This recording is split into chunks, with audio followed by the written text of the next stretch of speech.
Hello pupils, today we shall take one of the lesson of your English syllabus, My Childhood. So before starting the explanation of this lesson, take a look on some key points of this lesson. Wings of Fire is the autobiography of APJ Abdul Kalam, and My Childhood, this lesson, is an extract taken from it. The lesson My Childhood unfolds the childhood of Dr. APJ Abdul Kalam, the former President of India and a great scientist. In this lesson, he shares about his upbringing, his parents, siblings, his friends, and some other memories that influenced his childhood. So, let's begin. Doctor APJ Abdul Kalam, इनका जन्म जो है तमिलनाडु के रामेश्वरम में हुआ था, है ना, और एक मिडिल क्लास फैमिली में हुआ था, मिडिल क्लास तमिल फैमिली में। तो कलाम जी के पिता का नाम जैनुलाब्दीन था। कलाम जी बताते हैं कि इनके पिता बहुत अमीर नहीं थे, है ना, he was not very rich, और ना ही उनके पास बहुत प्रॉपर्टी थी, है ना, और साथ ही साथ बहुत पढ़े लिखे भी नहीं थे, लेकिन वो बहुत बुद्धिमान थे और बहुत ही जेनरस, उदार थे। कलाम जी की माता, उनका नाम था आशियम्मा, है ना, उनकी माता उनके पिता की उनके कार्यों में हेल्प किया करती थी। एक तरह से कहा जाए तो वो उनकी माँ जो है उनके पिता के लिए एक हेल्पिंग हैंड थी। तो डॉक्टर कलाम की मदर भी बहुत जेनरस थी और बहुत दयालु भी थी। तो इसका अंदाज़ा इसी बात से लगता है कि जितने मेंबर डॉक्टर APJ अब्दुल कलाम की फैमिली में थे, है ना, उनके साथ साथ जैसे उससे कई गुना ज़्यादा बाहरी लोगों को वो रोज़ भोजन कराया करती थी, है ना, कि डेली जो है उनका एक रूटीन था कि जितने फैमिली मेम्बर्स खाना खाते थे उसका कई गुना, है ना, बाहर के लोग भी जो है वो उनके यहाँ खाना खाया करते थे, उनको उनकी जो मदर थी वो खाना खिलाया करती थी। तो डॉक्टर अब्दुल कलाम बताते हैं कि उनके कई सिबलिंग्स थे। सिबलिंग्स जानते हैं आप, सहोदर जिसे कहा जाता है। तो और अपने आप को डिस्क्राइब करते हुए वो बताते हैं कि मेरे माता पिता हाइट में बहुत अच्छे और हैंडसम थे, लेकिन मैं जब अपना डिस्क्रिप्शन देते हैं वो, तो वो बताते हैं कि मैं जो है एक साधारण दिखने वाला रूप और कम हाइट वाला जो है वो एक मेरा अपीयरेंस था। तो मीन्स कि मुझे मेरे पेरेंट्स की फ़िज़िकल क्वालिटीज़ नहीं मिली थी, है ना। डॉक्टर कलाम बताते हैं कि मुझे मेरे पेरेंट्स की फ़िज़िकल क्वालिटीज़ नहीं मिली थी, ना, कि ना मैं बहुत ज़्यादा हैंडसम था, ना मेरी हाइट बहुत अच्छी थी। तो डॉक्टर कलाम कहते हैं कि मैंने अपने एंसेस्ट्रल हाउस, है ना, जैसे कि उनका जो लिविंग प्लेस थी वो उनका एंसेस्ट्रल हाउस था, है ना, जो कि बहुत ही ज़्यादा पुराना था। और जो एंसेस्ट्रल हाउस था वो 19th सेंचुरी में बना था, है ना, 19वीं शताब्दी में बना था, और वो लाइमस्टोन और ब्रिक्स से बना हुआ था।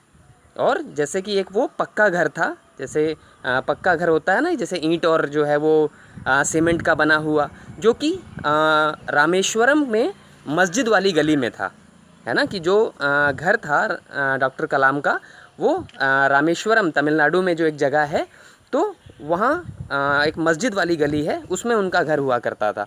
तो डॉक्टर कलाम बताते हैं कि उनके पिता बहुत ही सिंपल लेकिन बहुत ही स्ट्रिक्ट थे, जो कि सिंपल लिविंग में बिलीव करते थे। साथ ही वे अपने बच्चों को भी अननेसेसरी खर्चों से बचने की सीख देते थे, है ना, कि उनके फादर इन एसेंशियल लग्जरीज़ और कंफर्ट्स को भी अवॉइड करते थे, लेकिन जो ज़रूरी चीज़ें थी जैसे फूड हुआ, क्लोथिंग हुई, है ना, मेडिसिन हुई, उसको जो है वो ज़रूर प्रेफर करते थे। यानी कि जो नेसेसिटीज़ थी फैमिली मेम्बर्स की, है ना, चाहे वो भोजन से संबंधित थी, चाहे वो कपड़े से संबंधित, चाहे दवाइयों से संबंधित, उसको वो ज़रूर उपलब्ध करवाते थे, है ना। और उनके पिता जो थे वो फैमिली मेम्बर्स की ज़रूरतों का बहुत ज़्यादा ध्यान रखते थे।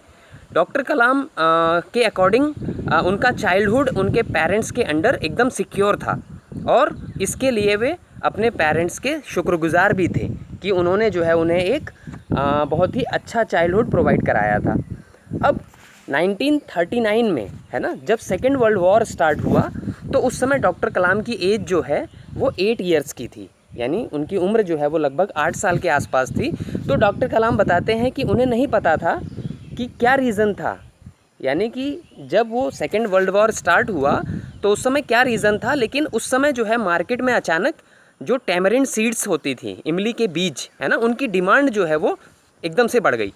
तो डॉक्टर कलाम टैमरिंड सीड्स जो है वो कलेक्ट करते थे और उन्हें मॉस्क स्ट्रीट में, यानी मस्जिद वाली जो गली थी उसमें जो एक प्रोविज़न स्टोर था उस पे जो है ले जाके बेच देते थे, जिसके बदले उन्हें 1 आना मिलता था, है ना। 1 आना मतलब उस समय 6 पैसे के बराबर होता था, जिसे वो प्रिंसली सम ऑफ मनी मानते थे, है ना, क्योंकि उस समय उनके लिए 1 आना का मतलब होता था ढेर सारा पैसा, है ना। तो डॉक्टर कलाम का ब्रदर, यानी एक उनका जो है एक ब्रदर इन लॉ था जो, जिसका नाम था जलालुद्दीन, है ना, वो उन्हें वर्ल्ड वार से रिलेटेड लेटेस्ट जो स्टोरीज़ होती थी, जो लेटेस्ट जो न्यूज़ होती थी वो आके बताता था, है ना, जिसे बाद में जो है डॉक्टर कलाम दीनामणि एक न्यूज़पेपर पब्लिश होता था उस टाइम पे, उसमें पढ़ते थे, है ना। तो वो कोरिलेट करते थे कि जो है उनके ब्रदर इन लॉ ने जो सुनाया, जो स्टोरीज़ बताई वो एकदम एक्यूरेट होती थी, क्योंकि बाद में वही जो है वो न्यूज़पेपर में भी होती थी।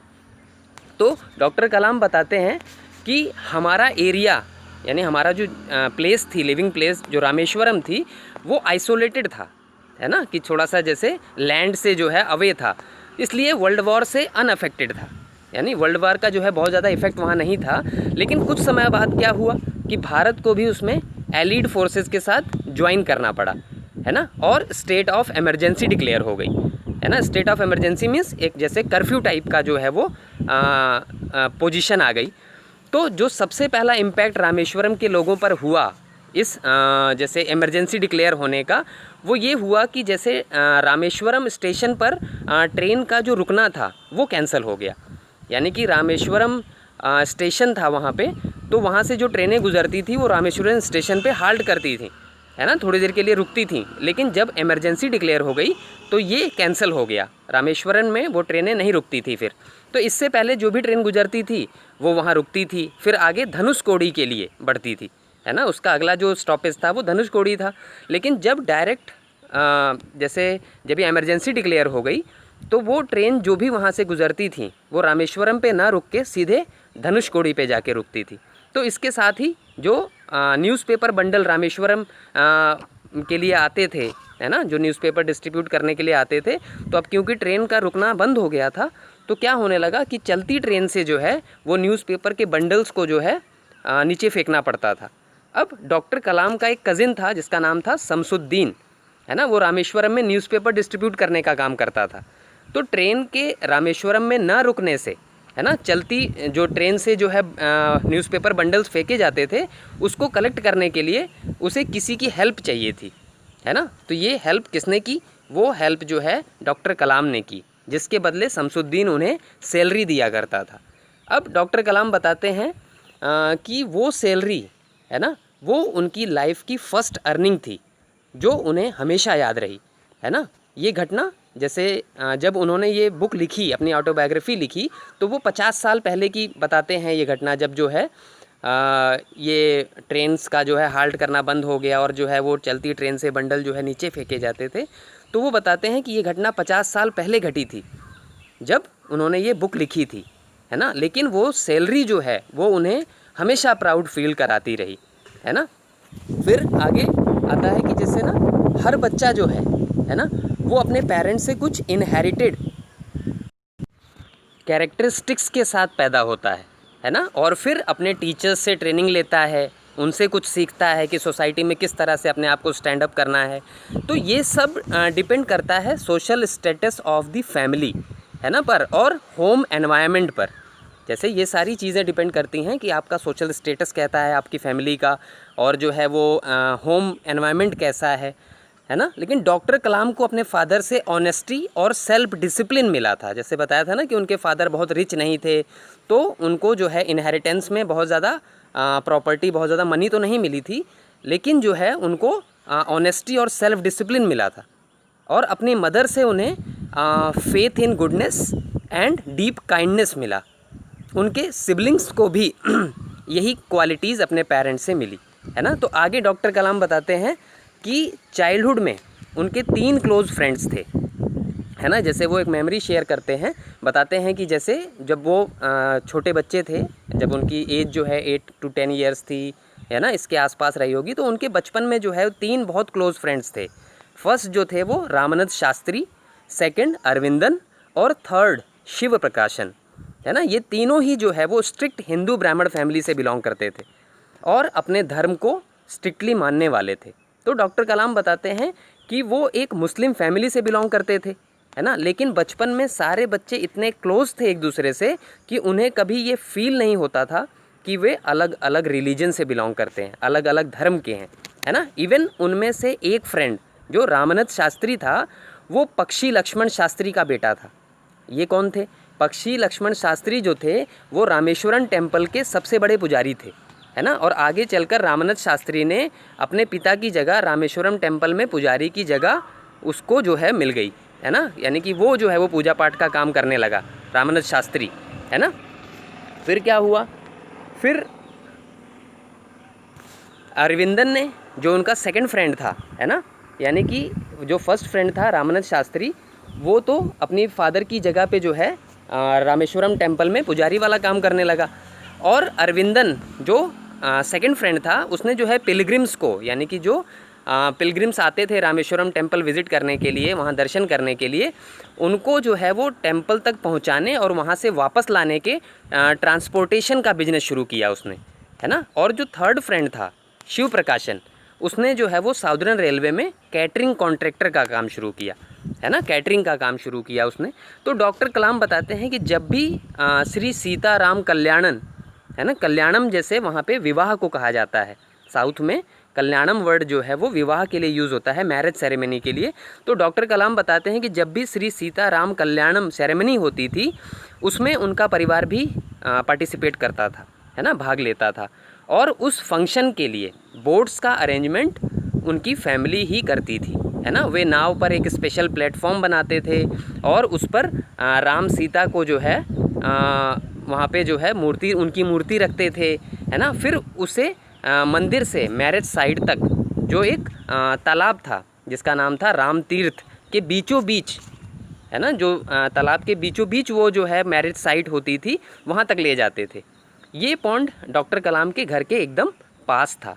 तो डॉक्टर कलाम बताते हैं कि वो अपनी मदर और ग्रैंड मदर से, है ना, रामायण की कहानियाँ सुनते थे, है ना, और बेड टाइम पर सभी बच्चे एक जगह इकट्ठा होकर ये स्टोरीज सुना करते थे।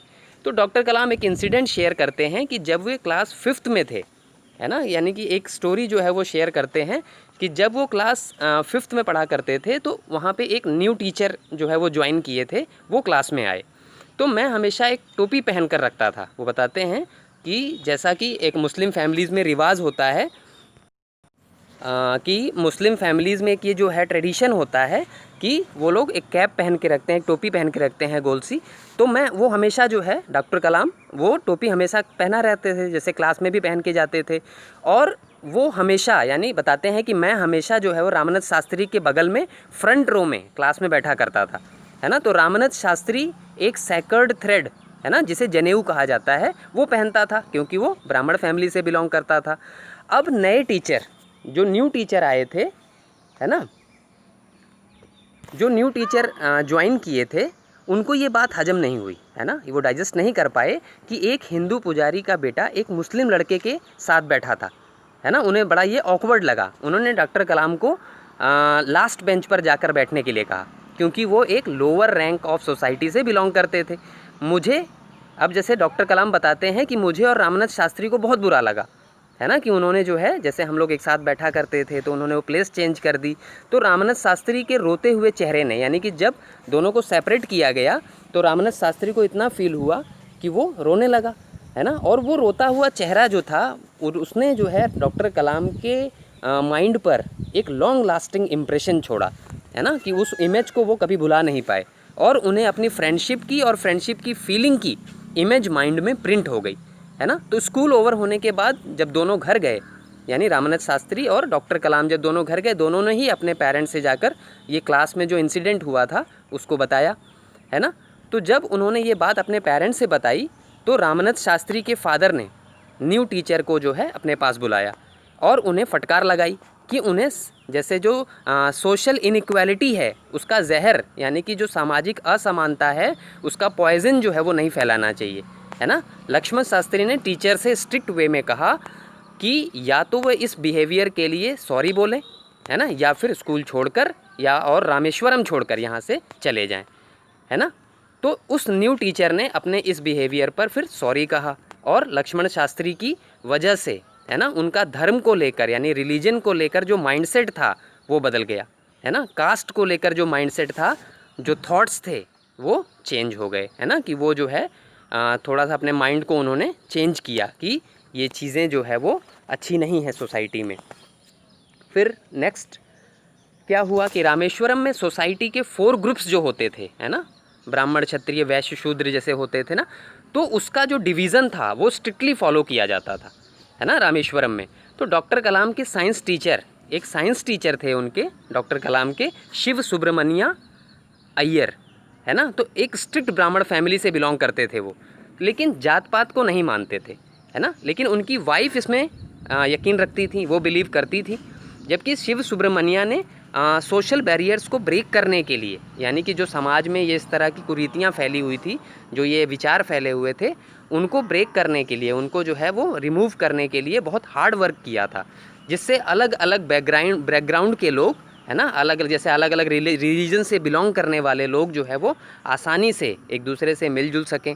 तो डॉक्टर कलाम बताते हैं कि शिव सुब्रमण्या मेरे साथ काफ़ी समय बिताते थे, है ना, और कहते थे कि मैं चाहता हूँ कि तुम इतनी मेहनत करो पढ़ाई में कि तुम्हारा लेवल भी बड़े शहरों में रहने वाले हाईली एजुकेटेड लोगों जैसा हो जाए, है ना। वो ये कहते थे डॉक्टर कलाम से।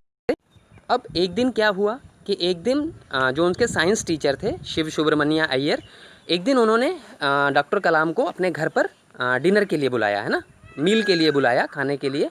उनकी वाइफ को ये बड़ा ऑकवर्ड लगा, है ना, कि एक मुस्लिम लड़का जो है उनके किचन में खाना खाएगा, है ना। और उन्होंने मुझे किचन में खाना खिलाने से परहेज किया, है ना। वो नहीं चाहती थी कि जैसे वो डॉक्टर कलाम जो है वो उनके किचन में बैठ के खाएं और जो है वो अपने हाथों से उन्हें जो है वो खाना सर्व करें, है ना। तो उन्होंने जो है वो खाना डॉक्टर कलाम को सर्व नहीं किया, है ना। और इससे मेरे साइंस टीचर परेशान नहीं हुए, है ना, कि जैसे साइंस टीचर जो सुब्रमण्या अय्यर थे वो भी वहीं पर थे, तो वो उससे परेशान नहीं हुए और ना ही उन्होंने जैसे अपनी वाइफ पर गुस्सा आया, है ना, उनको अपनी वाइफ पे गुस्सा भी नहीं आया। तो उन्होंने क्या किया कि उन्होंने जैसे जो खाना था उसको अपने हाथ से लेकर मुझे खाना परोसा, है ना, कि उन्होंने जो है डॉक्टर कलाम को खाना सर्व किया और मेरे बगल में बैठकर, यानी डॉक्टर कलाम के बगल में बैठकर जो है खुद भी खाने लगे। और उनकी वाइफ जो है वो किचन में दरवाजे के पीछे से, है ना, वो दोनों को यानी कि शिव सुब्रमण्या अय्यर को और जो है डॉक्टर कलाम को खाना खाते हुए देख रही थी। अब डॉक्टर कलाम बताते हैं कि जब वो दोनों लोग खाना खा चुके, यानी कि जब डॉक्टर कलाम ने अपना खाना फिनिश कर लिया, है ना, तो उन्होंने ये फ़ील किया कि जैसे उन्हें नहीं लगा कि उनकी वाइफ को उनके खाने के तरीके में या पानी पीने के तरीके में या फिर खाना खाने वाली जगह को साफ़ करने के तरीके में कोई डिफरेंस दिखा होगा, है ना। तो ये फ़ील करके जब वो उनके घर से जाने लगे तो शिव सुब्रमण्या अय्यर जो साइंस टीचर थे उन्होंने डॉक्टर कलाम को दोबारा डिनर पर आने के लिए इनवाइट किया, है ना। उन्होंने कहा कि फिर से जो है वो आप नेक्स्ट वीक डिनर पे आइएगा। तो जब उन्होंने देखा कि मैं हेजिटेट कर रहा था, है ना, कि जैसे मुझे ये लगा कि जैसे उनकी वाइफ जो है वो बहुत खुश नहीं थी जो है मेरा यहाँ उनके घर पे आने से और उनके यहाँ खाना खाने से, तो मैं थोड़ा सा हेजिटेट कर रहा था।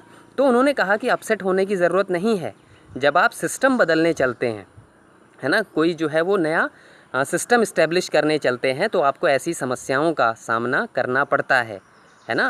और फिर जब क्या हुआ कि जब मैं अगले वीक दोबारा डिनर पर उनके घर पहुंचा तो उनकी वाइफ ने मुझे किचन में बिठाया, है ना, और अपने हाथों से फूड सर्व किया। जब सेकेंड वर्ल्ड वॉर 1945 में फिनिश हुआ, है ना, और भारत अपनी स्वतंत्रता के करीब था, यानी कि जैसे भारत 1945 में जब सेकेंड वर्ल्ड वॉर फिनिश हुआ और जैसे भारत को जो है वो इंडिपेंडेंस मिलने वाली थी जो कि 1947 में मिली, गांधी जी ने ये घोषणा कर दी थी, है ना, कि इंडियंस अपना इंडिया खुद बनाएंगे। पूरा देश इस स्टेटमेंट से एक आशा और खुशी से भर गया। सभी लोग एक अलग अनुभव महसूस कर रहे थे, है ना, एक अलग एक्सपीरियंस था जैसा उन्होंने पहले कभी फील नहीं किया था। डॉक्टर कलाम ने अपने फादर से कहा फिर ना, जैसे कि वो एजुकेशन के लिए रामनाथपुरम जाना चाहते हैं, है ना, कि जैसे रामेश्वरम में जो पढ़ाई पढ़नी थी उन्होंने पढ़ ली, अब वो बाहर जाके पढ़ना चाहते हैं। तो रामनाथपुरम जो था वो हेडक्वार्टर था, है ना। तो डिस्ट्रिक्ट हेडक्वार्टर होने के नाते वहाँ पर हायर एजुकेशन अवेलेबल थी, तो वो वहाँ जाना चाहते थे। तो उनके फादर उन्हें परमिशन दे दें कि वो रामेश्वरम छोड़कर रामनाथपुरम शिफ्ट हो जाएं, है ना। तो फिर क्या हुआ कि जब उन्होंने अपने फादर से परमिशन के लिए रिक्वेस्ट की, तो रिप्लाई में उनके फादर ने कहा कि वो जानते हैं कि कलाम की ज़िंदगी में, है ना, कि कलाम को जब ज़िंदगी में आगे बढ़ना है तो बाहर निकलना ही होगा, है ना। तो उन्होंने कलाम को सीगल का एक एग्जाम्पल दिया, है ना, एक समुद्री पक्षी होता है सीगल, तो उसका एग्जाम्पल दिया कि कैसे वो अकेले आकाश में उड़ता रहता है और उसके पास घोंसला भी नहीं होता है और वो एक जगह से दूसरी जगह जो है इधर से उधर उड़ता रहता है ना। तो बिना रुके, बिना जो है वो थके, बस उड़ता ही रहता है।